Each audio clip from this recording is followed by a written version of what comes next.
أعوذ بالله من الشيطان الرجيم. بسم الله الرحمن الرحيم. ياسين والقرآن الحكيم إنك لمن المرسلين على صراط مستقيم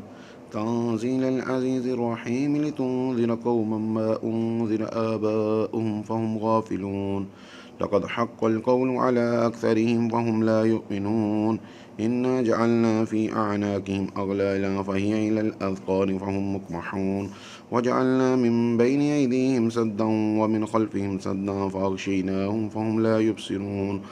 وسواء عليهم أأنذرتهم أم لم تنذرهم لا يؤمنون إنما تنذر من اتبع الذكر وخشي الرحمن بالغيب فبشره بمغفرة وأجر كريم إنا نحن نحيي الموتى ونكتب ما قدموا وآثارهم وكل شيء أحصيناه في إمام مبين واضرب لهم مثلا أصحاب القرية إذ جاءها المرسلون إذ أرسلنا إليهم اثنين فكذبوهما فعززنا بثالث فقالوا إنا إليكم مرسلون قالوا ما أنتم إلا بشر مثلنا وما أنزل الرحمن من شيء إن أنتم إلا تكذبون قالوا ربنا يعلم إنا إليكم لمرسلون وما علينا إلا البلاغ المبين قالوا إنا تطيرنا بكم لئن لم تنتهوا لنرجمنكم وليمسنكم منا عذاب عليم قالوا طائركم معكم أئن ذكرتم بل أنتم قوم مسرفون وجاء من أقصى المدينة رجل يسعى قال يا قوم اتبعوا المرسلين أتبعوا من لا يسألكم أجرا وهم مهتدون وما لي لا أعبد الذي فطرني وإليه ترجعون أتخذ من دونه آلهة إن يردني الرحمن بضر لا تغني عني شفاعتهم شيئا ولا ينقذون إني إذا لفي ضلال مبين إني آمنت بربكم فاسمعون قيل ادخل الجنة قال يا ليت قومي يعلمون بما غفر لي ربي وجعلني من المكرمين وما أنزلنا على قومهم من بعده من جند من السماء وما كنا منزلين إن كانت إلا صيحة واحدة فإذا هم خامدون يا حسرة على العباد ما يأتيهم من رسول إلا كانوا به يستهزئون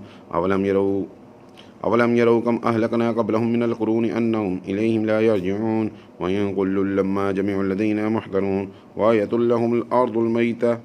أحييناها وأخرجنا منها حبا فمنه يأكلون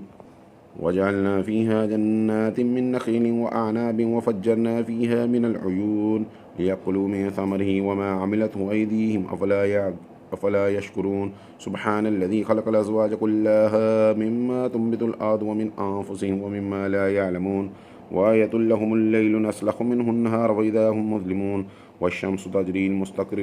لمستقر لها ذلك تقدير العزيز العليم والقمر قدرناه منازل حتى عاد كالأرجون القديم لا الشمس ينبغي لها أن تدرك القمر ولا الليل سابق النهار وكل في فلك يسبحون وآية لهم أنا حملنا ذريتهم في الفلك المشحون وخلقنا لهم من مثله ما يركبون وإن نشأ نغرقهم فلا صريخ لهم ولا هم ينقذون إلا رحمة منا ومتاعا إلى حين وإذا قيل لهم اتقوا ما بين أيديكم وما خلفكم لعلكم ترحمون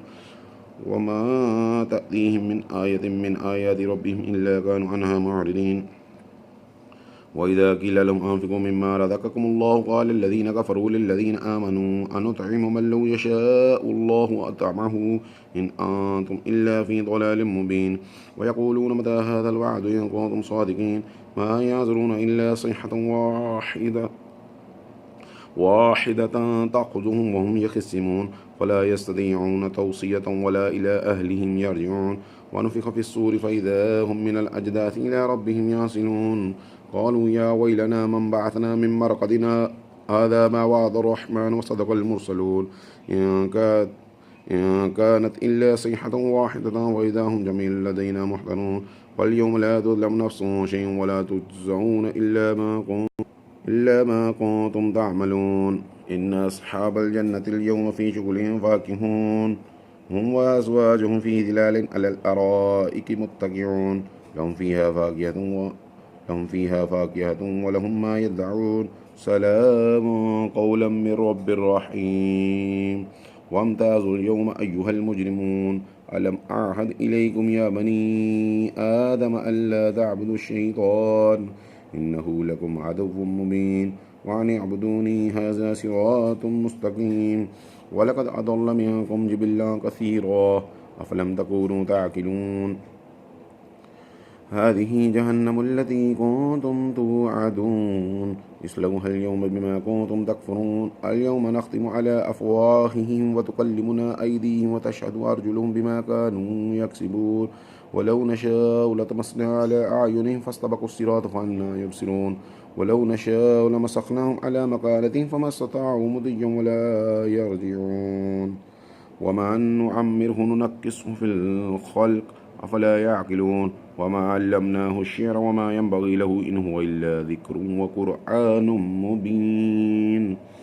لينذر من كان حيا ويحق القول على الكافرين أولم يروا أنا خلقنا لهم مما عملت أيدينا أنعاما فهم لها مالكون وذللناها لهم فمنها ركوبهم ومنها يأكلون ولهم فيها منافع ومشارب أفلا يشكرون واتخذوا من دون الله آلهة لعلهم ينصرون لا يستطيعون نصرهم وهم لهم جند محضرون فلا يحزنك قولهم إنا نعلم ما يسرون وما يعلنون أولم ير الإنسان أنا خلقناه من نطفة فإذا هو خصيم مبين وضرب لنا مثلا ونسي خلقه قال من يحيي العظام وهي رميم قل يحييها الذي أنشأها أول مرة وهو بكل خلق عليم الذي جعل لكم من الشجر الأخضر نارا فإذا أنتم منه توقدون أوليس الذي خلق السماوات والأرض بقادر على أن يخلق مثلهم بلى وهو خلاق العليم إنما أمره إذا أراد شيئا أن يقول له كن فيكون فسبحان الذي بيده ملكوت كل شيء وإليه ترجعون صدق الله العظيم.